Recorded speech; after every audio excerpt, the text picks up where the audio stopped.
increasing sharpness and durability. That's why they can stay sharp for years, basically indestructible. Knife sharpening, that's for chumps. No, do you see this hole? You can finger it. Oops, I mean, it's for your finger. You can flip it around your finger and look like a damn chef ninja. You just have to see it in person to appreciate the craftsmanship. Video doesn't do justice. And we weren't stopping there. Since Earl saved so much money with this 70%, add more, save more deals, he asked us to add the leather sheath for each knife too. Because why not look cool while also looking badass? Mazzato is not just a kitchen beast. It's an ultimate machete in the wild. Talk about flexing on that camping trip with the boys. Earl, your order is on its way as we speak. But guys, remember, the 70% buy more, save more is live now, and it won't be for long. You do not want to miss this one. Mazzato has over 8,000 five-star reviews and a lifetime warranty, plus a 30-day risk-free trial, so you have nothing to lose. Don't like them? Send them back. We'll gladly take them. Just don't be stupid. Grab more and save even more. It's a once-in-a-lifetime opportunity. Support for Wrong About Everything comes from Minnesota's credit unions. Credit unions are locally based, member-owned financial cooperatives that return earnings to members through higher savings rates, lower loan rates, and reduced fees. Visit mncun.org for more information. I'm not sure he even allowed to show his neck on TV. Wouldn't it be funny if the FCC fined us for showing his neck on TV? Trump went on, I never like taking pictures from underneath angles, but this is a super bad picture and deserves to be called out. What are they doing and why? It's like he's a TikTok influencer yelling at her boyfriend for not knowing her angles. The photographer for Time could not be reached for comment. He is currently They keep leaving the mic to me, so here we go. Today's going to be an episode full of rants, my rants, and a very special interview with a dear friend and also state rep, and we'll get to her in a second. But first, let's pay some bills. First, welcome to the Minnesota Credit Union Network studio, deep within the recesses of NBC in Minneapolis. And we want to thank our newest sponsor, Minnesota Licensed Beverage Association. Since 1952, the Minnesota Licensed Beverage Association has been helping licensed beverage retailers in the state of Minnesota with information resources, educational programs, and government affairs services designed to promote and protect their business. All our member retailers understand that, quote, with MLB, you are not alone. And Bradshaw and Bryant, their entire team of staff and attorneys is dedicated to providing the legal advice you need, combined with the service and personal attention you deserve. If you have questions about how they can assist you with a personal injury, wrongful death, or criminal defense matter, do not hesitate to contact them because consultations are free. You can call them at 800-770-7008 or contact them at minnesotapersonalinjury.com. So getting started here today, before my rants, I thought to do something a little different today, a little special. By the way, let us know in the comments how you last week we had an all Republican episode. We're not permanently changing the format. We just have travel schedules and things like that. And so we're mixing it up here, but let us know what you think. Tell us in the comments. I imagine the Republicans will not be happy with today, and I imagine Democrats were not happy last week. So that's what we'll do. We'll just keep you have a little bit of heartburn every other week. How about Republicans, they're going to hate this one. Maybe. We'll see. But this is why you're not going to hate it, because I'm going to introduce you to a fantastic state rep, my state rep, who happens to be a good friend. She is also a fellow Boricua. She's Puerto Rican. I came to Minnesota to be represented by Puerto Ricans, which is awesome. But Maria Isa Perez-Vega, how you doing? I'm great. It's good to be aquí. This is my state rep, Maria Isa Perez-Vega, released an anthem for the season. It is called For the Girls and the Gays. And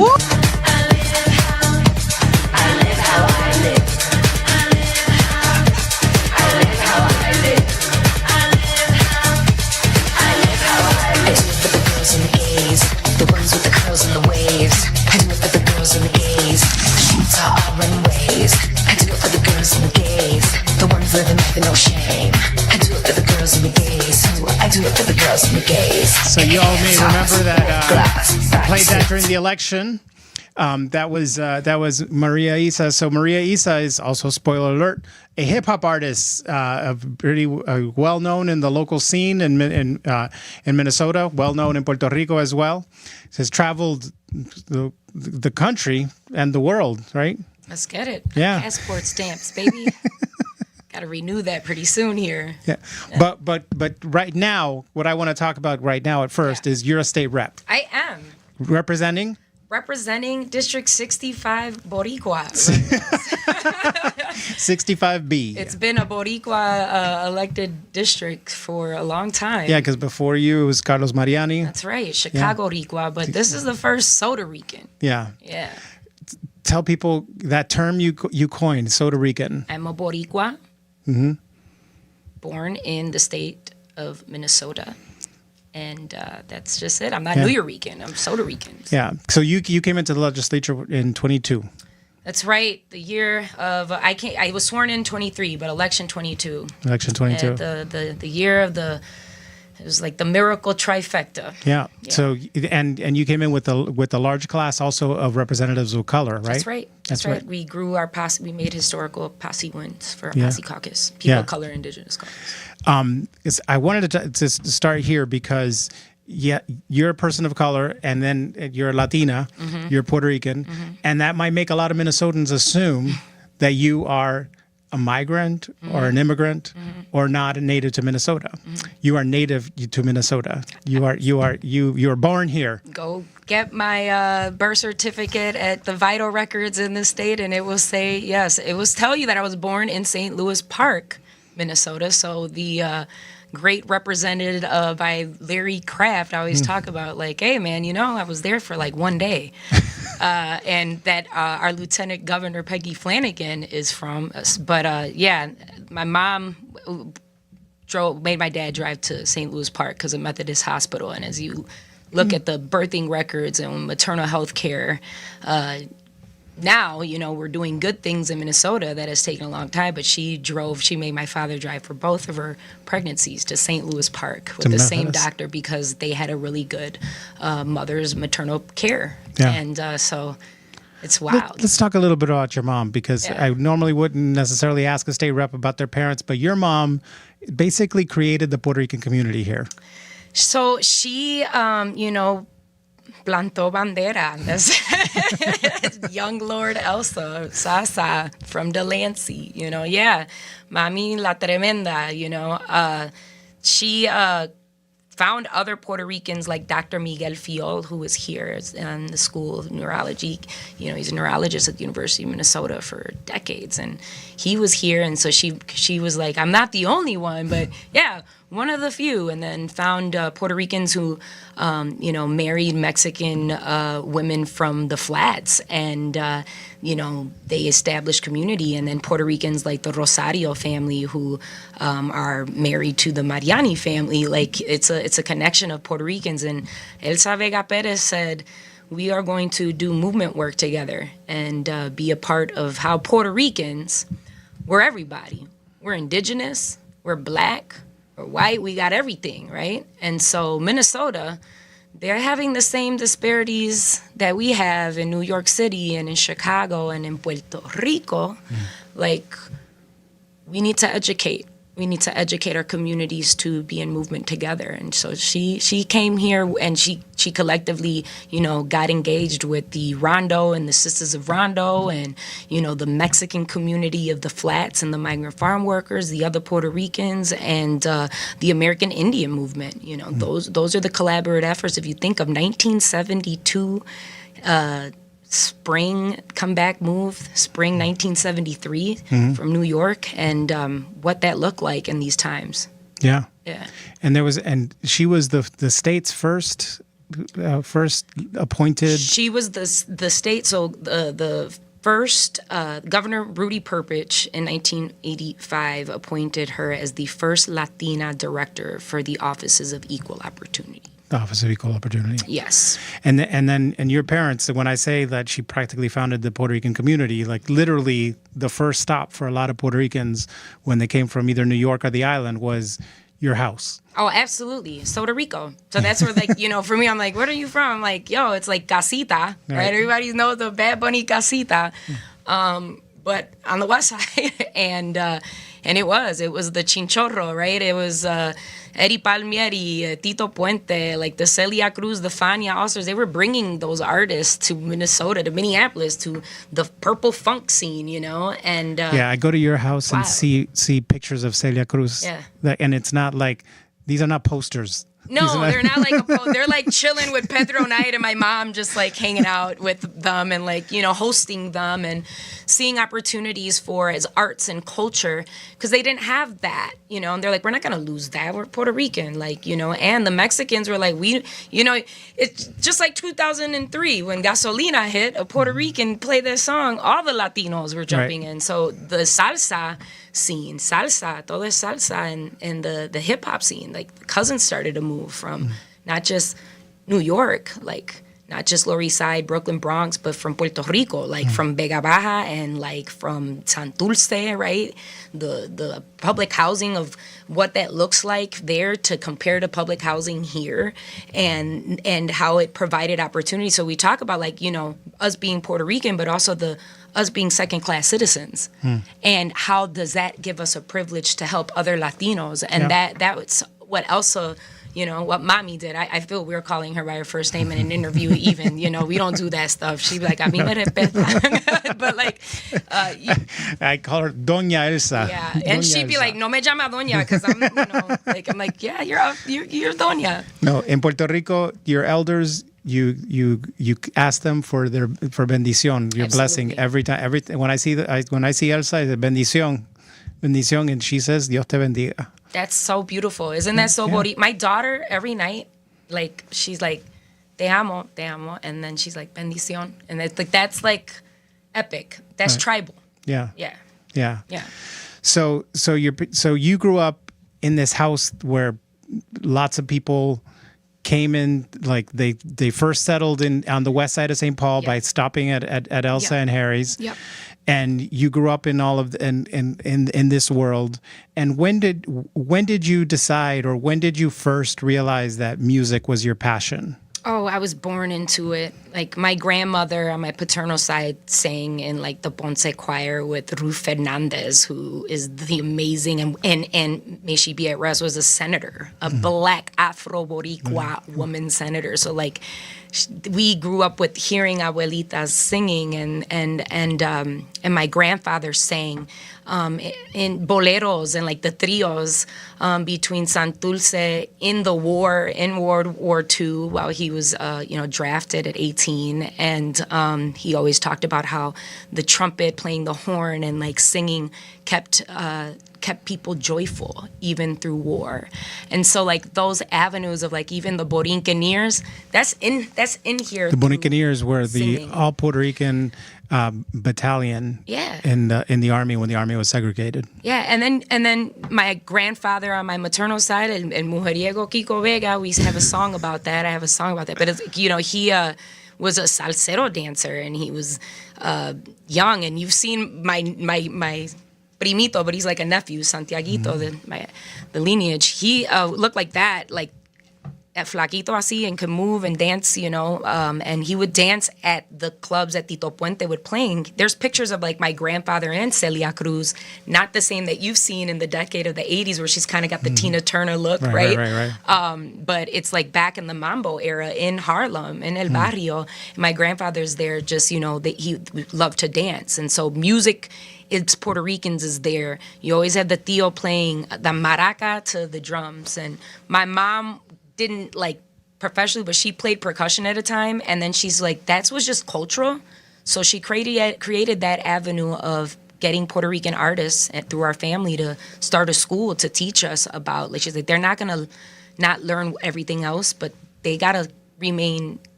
That's at Boricua. Arcoiris. That was El Arcoiris in 1992. 1992. So is that where you first started learning? Oh, that's like my first, because we would play chords, watch family. I mean, Boricua style, like everybody's hitting something.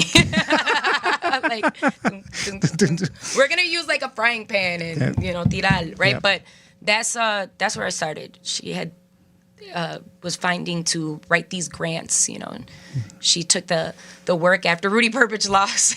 She was like, I have to find work, and I learned a lot. And our people need to create our own spaces, and let's go. That's what equity is. Yeah. So like today, like Bad Bunny's album, right? There's a it's a mix of like it's amazing. It's amazing, and it's a mix of urban music, hip hop, and traditional Puerto Rican music. You were doing that, mixing bomba plena and hip hop way before it's now been mainstreamed. Benito was born in 1994? Yeah. So we were playing that in 1992. Right.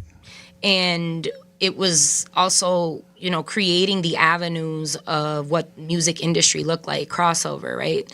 In pop world, right? I mean, I think about Selena was the blossoming, right? During that time, and the cumbia and the mixtures of that. And so while we were learning our rhythms that evolve into the rhythms, because bomba is to hip hop, right? Is to dembow, is to reggaeton.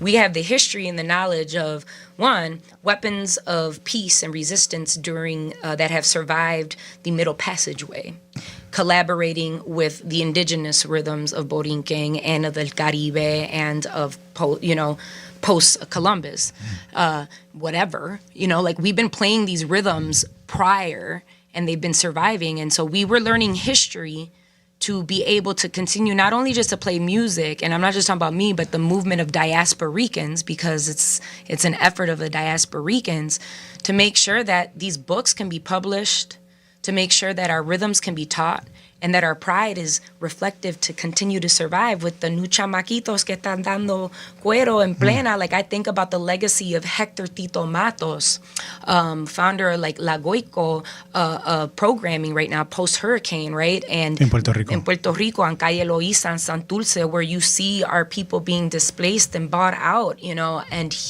he's in the spirit world. He passed away unexpectedly, but left that legacy through the works of Emmanuel Santana, que tú veas tocando el güiro con Bad Bunny. Like, this is all education, surviving gentrification of New York City to Chicago to Minnesota to Texas. Everywhere you go around here, you're gonna see the bomberos that are just didn't play like because of Bad Bunny right now. This is what the sacrifice of us with these bomba drums and these plenas, but also the blessing of our community to still have that on the island, and as a tool, number one tool for the entire world to recognize. El grito de Benito. Yeah. We haven't had a grito like this since Albizu. Yeah. So y'all are experiencing what I experience every day, which is that Maria knows more about Minnesota and more about Puerto Rico. And this is what's fascinating to me, more about Puerto Rico than a lot of Puerto Ricans that I know from the island, and a lot of you, because your mom, you born in Minnesota, born and raised here, but your mom kept her ties to the island and kept your ties to the island, and kept but made sure you knew more, because everything it rolls off the tongue when it's Maria Isa speaking, but a lot of Puerto Ricans don't know their history. And that was what the movement of the Young Lords was. That was also what the migration of our grandparents that dreamt to go back to their casitas. Yeah.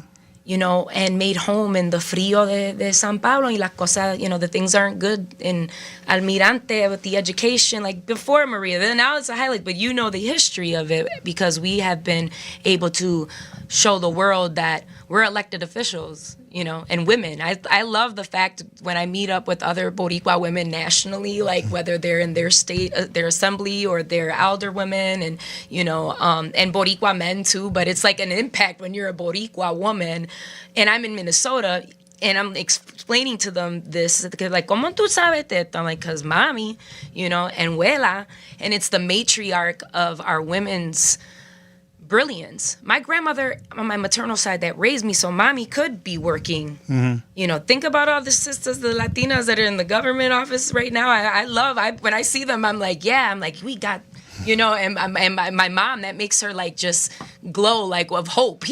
Because she was it. Because she was like, coño, and it's and then that's why I'm in my legislative space to be like, they think I don't know these tunnels. I've tripped on these tunnels when I was a toddler, So I want to get to that, but let's talk a little bit about your music. So you started. So how did you get your start as a professional musician? I was 16 years old when I recorded my first demo. I was writing at 11 years old, but I went to the recording studio and recorded my first demo on the West Side, and it was at a Rhyme Sayers. Los Nativos studio, which is also known as Felipe's home that he was renting. And it's down the block. And, those are the brothers that your mom had confianza. Those are the ones that are te van a cuidar. We're not just going to be in the studio because you know what happens in the studio and how are your grades? And I'm like, I'm in. They took the space to record me on covers. And it was like the time of 2001, 2002. And it's, Ashanti. And it's Mary J. Blige, but it was like Ashanti, Alicia Keys. And Lauryn Hill. And I'm like, I got my own music, though. I want to record my own music.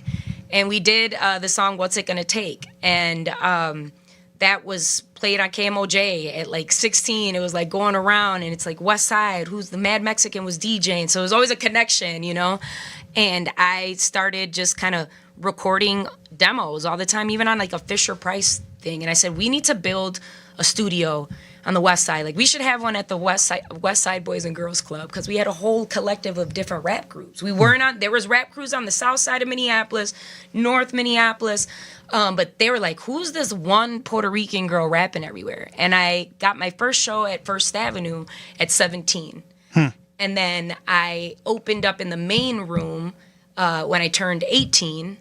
The week before I left to college, I opened up for Slick Rick, and it was the Twin Cities Hip Hop Festival. And it was wild, and like I came out doing reggaeton and bomba, and like what you're seeing is like what we witness is so beautiful because I think back to being like, coño. They used to be like, you're too political, you can't talk about this in your rap because we want to play you on KDWB, and I was like, man, so KDWB, I just did a commercial with Target, they can spin that and hear my voice on there, It's the artistry of it and it's the politics of it because it's always been activism through hip hop. And the battle rap was not what you can rhyme, but for me it was more about what can I rhyme about. Right. And I got the rap name Lolita, and they were calling me Lolita, and I was like, but I sing too.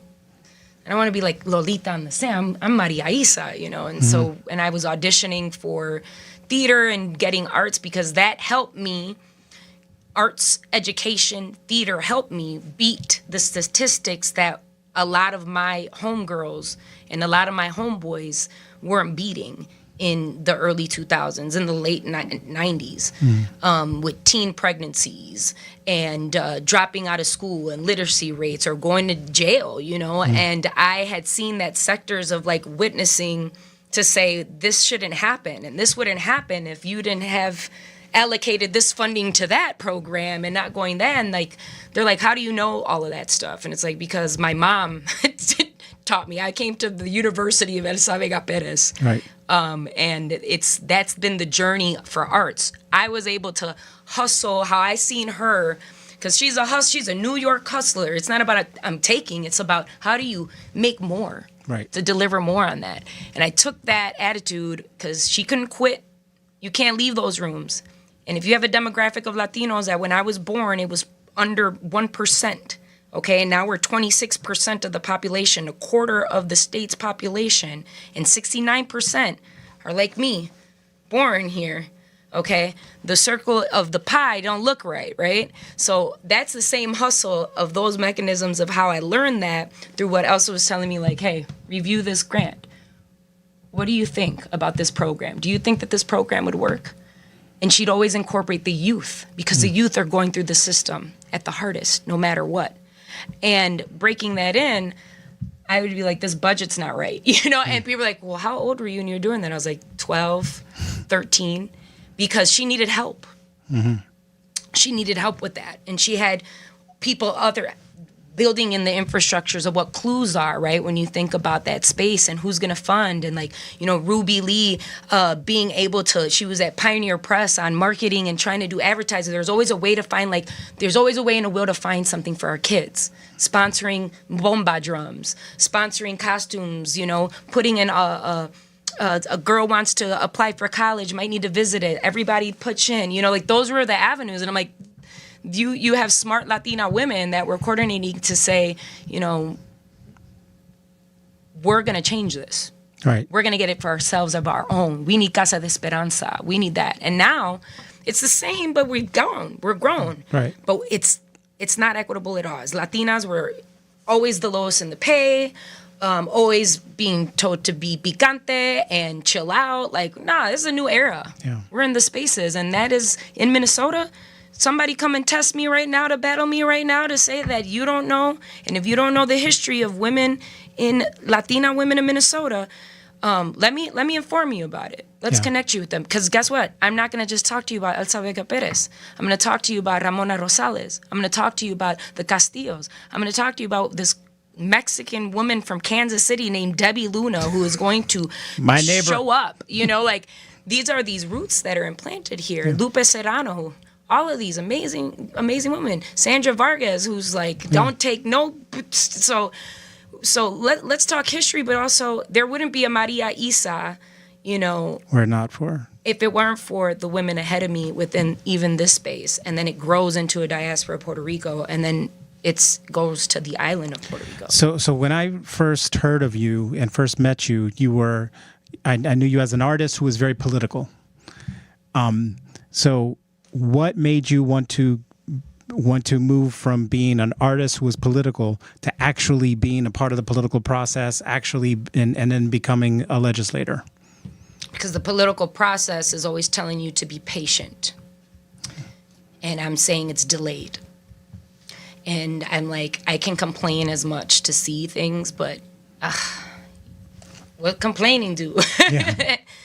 You know, it was like I have an amazing crew of other Latinos and other folks and other allies that are like, if we don't raise the roof together, you know, and if we're not in there, right, we can't do it. I know that because my mom's like, I never went into there was a space, but I was like, yeah, but you know, the madrinas, Sharon's did her thing, you know, when they told her no, and she did it, and they're like, yup, and they said, You're talking about Sharon Sales Belton, first black woman Minneapolis Madrina, mayor. right? Titi Sharon, right? So, and it's like, and those are the women that's the debate at the table. Those are the agreement, let's agree to disagree with, right? And then having to work really hard to change that, right? To say, oh, wow, and it's not I proved you wrong. It's like, no, that's the generation that blocked it here, but we can do something different this way.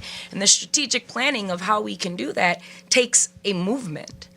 And so I always pay homage to our elders and our ancestors and remind, like, our generation, where we're at right now. I'm not old. I'm grown, okay? But there's folks that are older than me. And you got to, like, respect on that sensibility. But for the youngins, it's like, oye, respeta. You know, there's got to be this word. And we can agree to disagree, but respect is loyalty.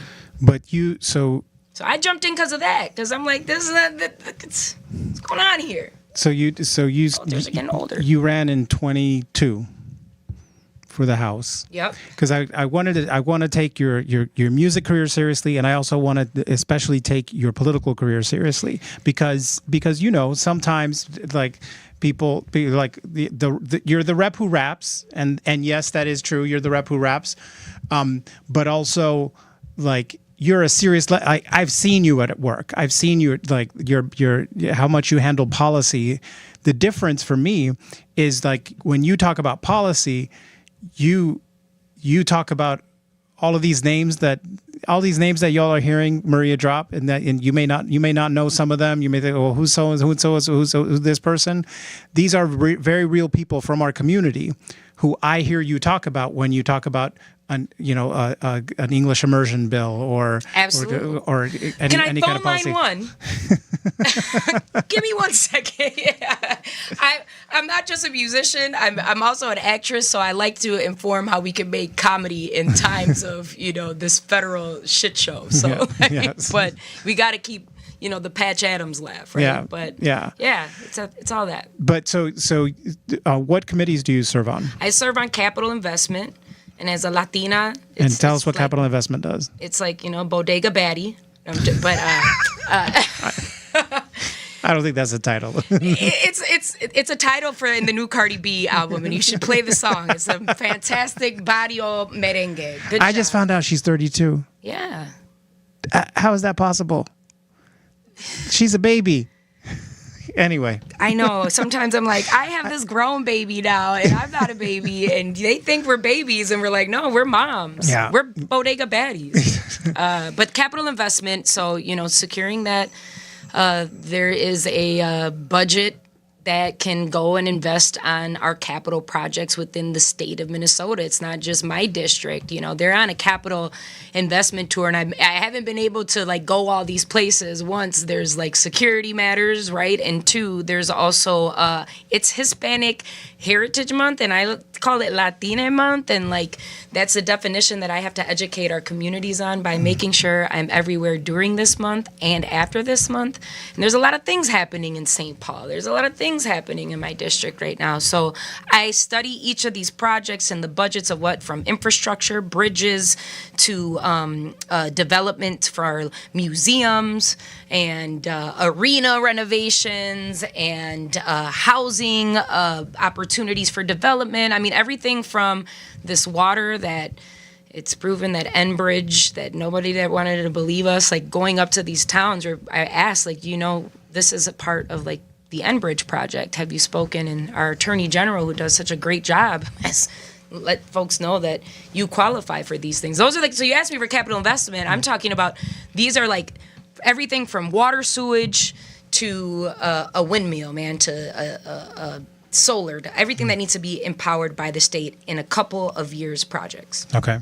And what other committees? Education, finance. Mm-hmm. So vote yes on the St. Paul referendum. Can I say that? Yeah. Oh, yeah. I can say a lot of things on this. This is like the Breakfast Club, but politics. My podcast without the Republicans, so you I can keep say looking for you Chulo to come up here. His Chulo's his pitbull. But so education, finance, K through 12 funding, with the Department of Education at the federal level being swamped. We are. In my district in particular, are requesting to vote yes in the St. Paul side. So there was one thing you were involved in recently. Children and families, that's the other. Children and families. Much love, yeah. The one thing you were involved in recently that I felt brought together all these worlds for you, and that was the issue of Excel was at the Capitol, was asking for a big capital investment for the Excel Center. It wasn't just a big. It was it was very big. Tremendo. It was tremendous. It was how much was it? It was close to $500 million. Let's just say that. It was close to $500 million. Yeah. And then and the end result, the end story, if you missed it, the headline is that the naming rights were purchased by the Grand Casino Lax Band of Ojibwe. So Grand Casino Arena is the new name. Yes. And how did that happen? That happened through, there's partnerships in this state and the assets of the entertainment industry, and you have there's a crew. It's I call them the Wild Boys, and the owner Craig Leopold and Matt and all the wild guys that come into the office to talk about what's happening within the district, and they had been proposing, but they didn't have any numbers, and the city of St. Paul, which is a co-owner of the arena, and our mayor, Melvin Carter, kept saying, we have the arena. I was like, okay, let me see the numbers, right? Mm-hmm. I never got the exact numbers and breakdown, not even in that committee meeting, just a sheet of what they plan to do. It was kind of to not have a bill drafted, to not have those conversations with the representative of that district, to not respond, to come back. If this is the priority of the city, was kind of a little bit shocking to me, right?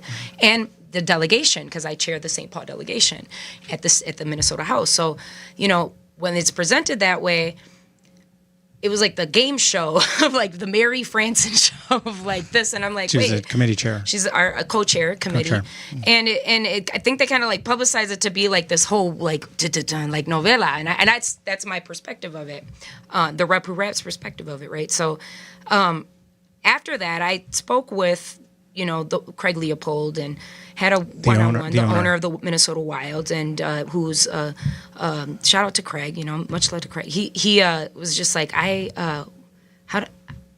asked him, I'm like, is the team gonna move? He's like, no, he loves St. Paul and he sees the future of St. Paul and he's invested in St. Paul. I was like, there's no capital investment. We have a federal government that's going to take away bridges and this, and we don't have an $18 billion surplus. And even with an $18 billion surplus, like Minnesota taxes, is that the place to go? Yeah, right? So he just was understanding more of the process, and I said, but you guys have partnerships, right? Is it really about the Excel partnership, or who are your other partners? Because there's other folks in the district. I think about like whatever, all the conversations about sports gambling and casino betting with the tribes. I'm like, the tribes, the band of Mille Lacs Ojibwe has they own the Intercontinental Hotel, right? With being able to in downtown St. Paul. Yeah, and booking artists and all of this stuff within their capacity. And he said, yeah, we actually are going to have a meeting, or like there's been some work, and just speaking with like some folks from like the tribal nations on it, like they have the capacity to do that. And so I was like, find the partnership. I'm not against the arena. I'm a rapper. I'm a performer, right? Like I want Bad Bunny in St. Paul. That will work. Live Nation. What were you doing? But like, what love. But it's like have that conversation. Then the Wild Boys came to, we got the name. They're gonna keep Craig as like, right. And I want to shout out to the Mille Lacs Band of Ojibwe, their district representative in their tribal government of the tribe of Mille Lacs is Wendy Morrell, and she's District 2, so she's like, right to the right of me if you see it on the video. I love this. You're like, oh look, let's go to the image right there. So yeah, and because it's really the women who are. When I talk about the the village, right, who are like, they have the capacity, they've been wanting it, they're excited about this project. Right. And I said, so all my constituents or the ones who come to tourism in the arena for hockey or concerts are like, we want to call it the X. I'm like, I like the fact that this is a partnership that doesn't take the state funding for the overall arena expansion, because I'm like, I need that bridge and the parking ramp to be safe and fixed. Those are other opportunities that folks use for work and for businesses on West 7th to have parking, right? These restaurants, and we need a parking ramp more, and that's where I look at capital investment to be supporting in the revenue that is going to be brought. And I love the partnership with our tribal nations.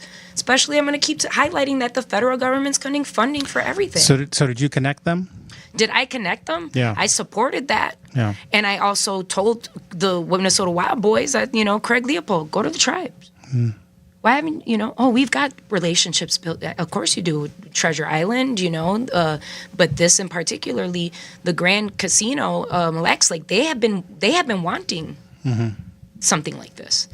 Through just kind of, you studied the planning of what they had their discussions. I'm a nerd. I like to review meeting notes from different places and different areas, especially when it comes to these projects with capital investment. I take my job serious. So it's like, this is a win-win situation. And it also looks at the social justice aspect. And I want to also highlight their government relations person, Jamie Edwards, a brother in hip hop movement, like what this looks like for the next generations of how we educate and civically engage our communities to make things work out. Yeah. So basically what started out as a proposal that would have cost taxpayers almost $500 million Yep. ended up in the tribe in Mille Lacs Band of Ojibwe purchasing the naming rights and then the repairs that needed to be made. Who's going to pay for those? So the repairs within is being requested like a lower number from, and I'm pretty sure that I'll probably end up having some legislation on the repairs additional expenses, right? And then, but there's also two very important projects that surround the building that the city also owns, which is the historic Roy Wilkins Arena. And the St. Paul River Center. And those are spaces that could be partnerships, right? When we think about other clubs and venues, such as like First Avenue, who rocks with the Palace, right? That was the Joe Spencer, Chris Coleman end of it. They got that space. And so those are the avenues that are going to need repairs. And those are the tours that I look forward to visiting with our capital investment early next November, this upcoming November. Well, I wanted to talk about that because I feel like it brings it all together, because I saw that happen in real time, and then all of a sudden there was a naming ceremony. And I was like, what happened? Because it did not look like a deal was about to happen.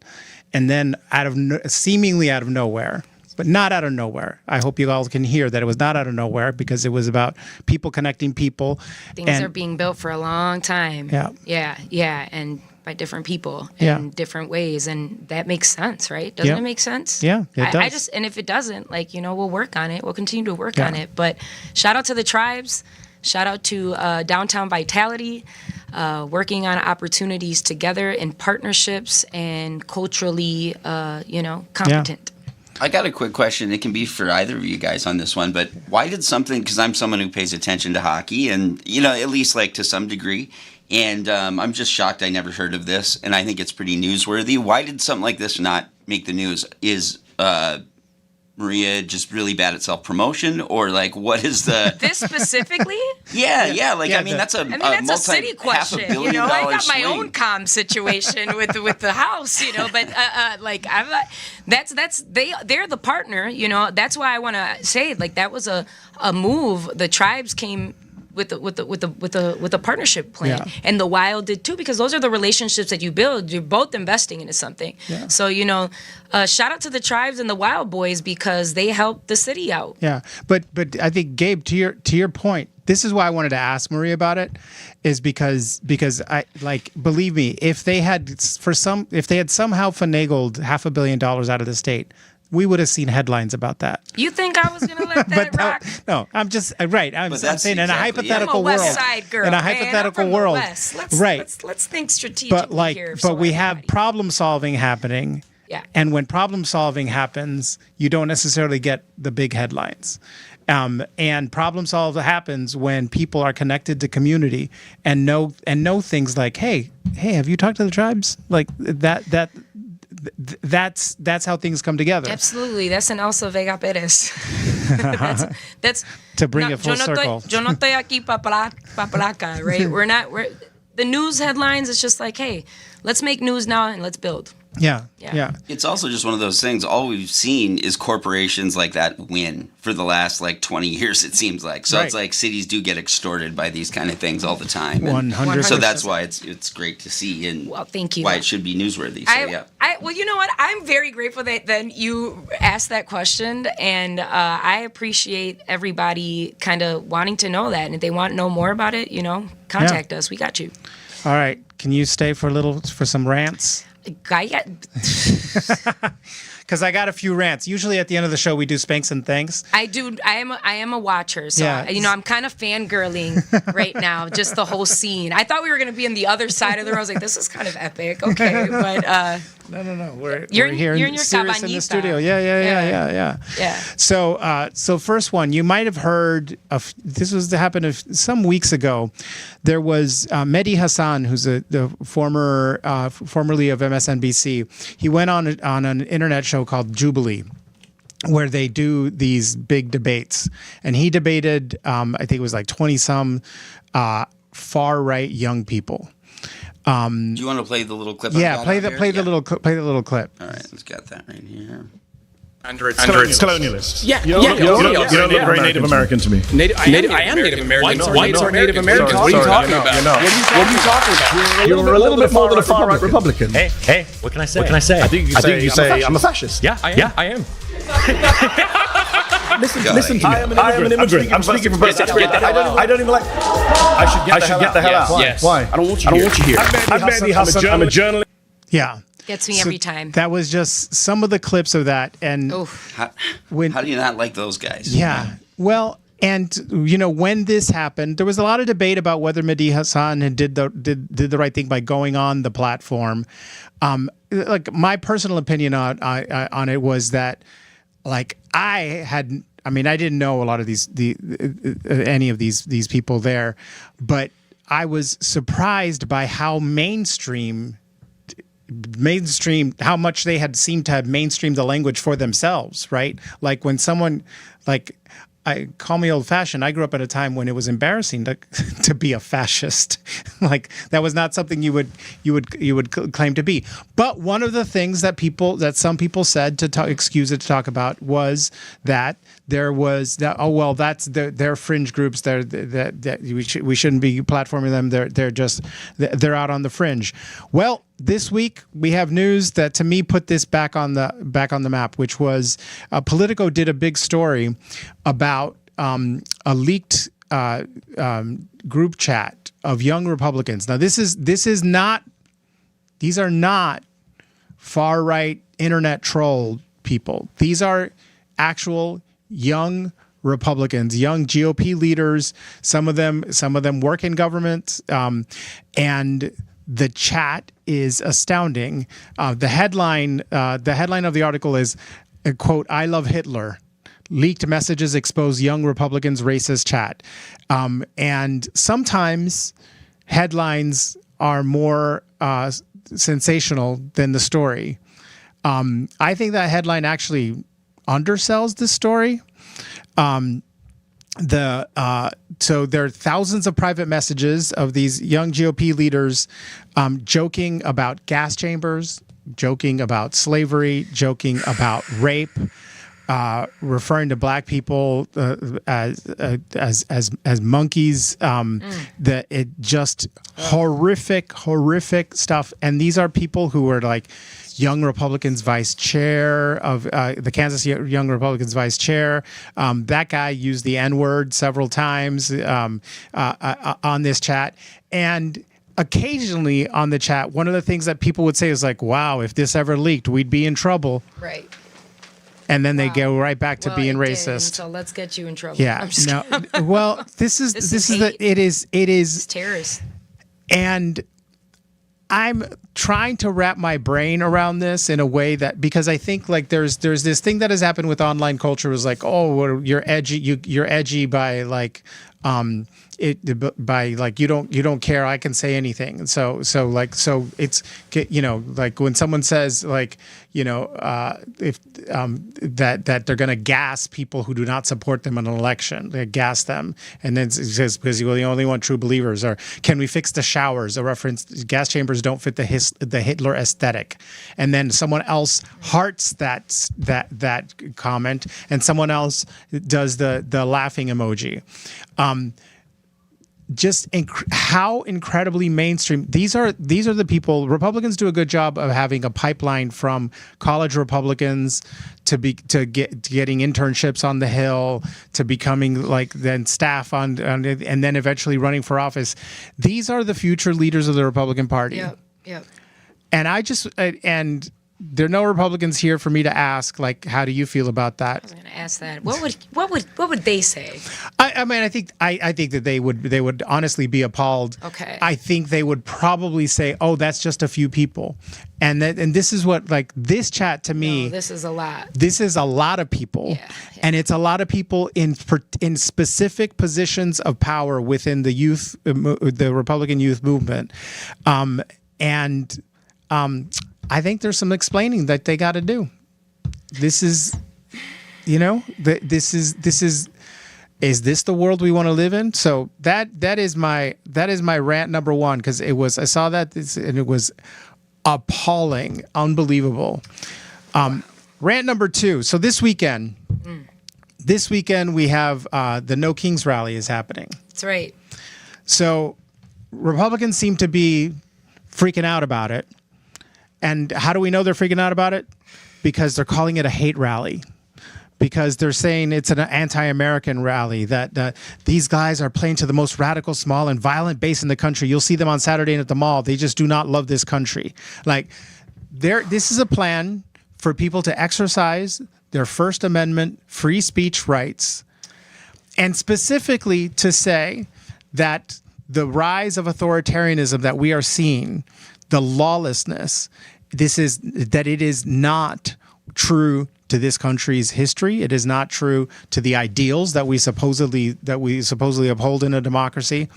But no, that's not good enough. We have to villainize our enemies. We have to say, in fact, that if that the No Kings is a hate rally. I hope lots of people show up this weekend to peacefully protest. To peacefully make our voices heard, because that is what this country was founded on, quite literally. And my third and last rant, you're going to like this one, Maria, because Let's get it. This one is about the former First Lady of Puerto Rico. Oh, man. Oh, that the rant. Former First Lady. Yeah. So in I'll tell you what. Super Bowl, ¿me entiende? In 2019, Yeah. Maria and I were busy, as were almost every Puerto Rican on the island of Puerto Rico and in the diaspora, because We got him. because the governor of Puerto Rico, Ricky Rosselló, was discovered to have been on, surprise, surprise, a chat that was leaked. Similar to the chat we just talked about, a chat that was leaked that was horribly offensive, including making light of and making fun of Puerto Ricans who died. They made fun of our dead after Hurricane Maria. It was vile. It was sexist. It was homophobic. It was insulting. It was so insulting. Oof. And the entire island rose up. Millions of people came out to protest to get rid of. And it was a movement called Ricky Renuncia. And Ricky Rosselló, the then governor, did eventually resign, just powered by the people. So Beatriz Rosselló, former First Lady, she made news this week by saying that she was going to start a Turning Point USA chapter in Puerto Rico. Turning Point is the organization that Charlie Kirk founded. That's been in the news a lot ever since his unfortunate murder. We've seen Mind-blowing. It's mind-blowing that anyone in Puerto Rico would think about this. But here's the funny part: is so she said, I'm starting a Turning Point Puerto Rico. Now, mind you, she and Ricky Rosselló are supposedly Democrats. Oh, there's more to the rant. Please jump. No, this is why I wanted to include this one so you could jump in. But keep going. I'm not jumping in yet. But so Turning Point USA, they're like, we ain't doing anything with her. Yeah. Because they don't want a chapter in Puerto Rico. Guess what? They don't want a chapter in Puerto Rico because they don't like us, people. No sean pendejos. Oh, my God. I mean, here's the thing. You had the whole island and the diaspora. I was a new mom holding Loisa, and she had a Ricky Renuncia shirt at 4 months. And we got you out of there, right? We got a lot more work to do on getting other people out of there. But why would you think that going against Bad Bunny? Bad Bunny just doesn't have Puerto Ricans. Yeah. He's got the world. Yeah. And because the background on this is they are statehooders, and the statehood party decided that what they need to do is to go at war with Bad Bunny. Yeah. So Bad Bunny, who has put Puerto Rico on the map around the world, apparently there's a football game that's happening soon. Just something like that. Something like that. It's Super Bowl. But so you can see, Benito Bowl. It's Benito Bowl. Benito. Yes, that's right. I'm gonna finally watch a damn Super Bowl. You want to know what's funny? What? This would make you laugh. So our governor visited Raspberry Island. Go check it out if you're in Minnesota till October 27th to the Alebrias Key with the Isler. And the first This is an exhibit of Latino, the Minnesota Latino Museum art. And the first thing he says as he's giving a Latina Heritage Month Day proclamation is, I thought about your rep as the Benito Bowl. And it was like a Super Bowl.